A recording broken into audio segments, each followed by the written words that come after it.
Police थाना city Jalalpur जटा ने डकैती की वारदातें करने वाला 3 रुकनी गैंग गिरफ्तार कर लिया।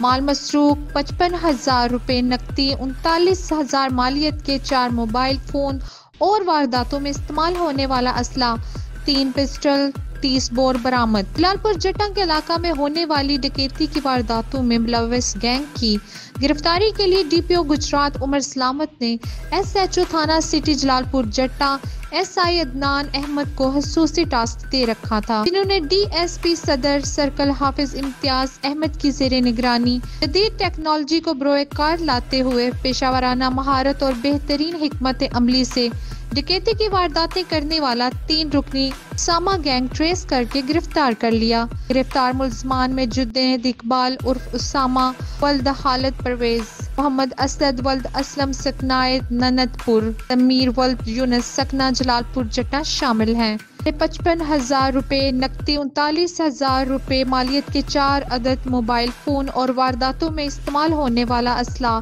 3 अदद पिस्टल 30 बोर बरामद हुआ। जमान से मजीद तफ्तीश जारी है। रिपोर्ट साजिद बशीर सिद्दीकी, अल हिजाज न्यूज़ गुजरात।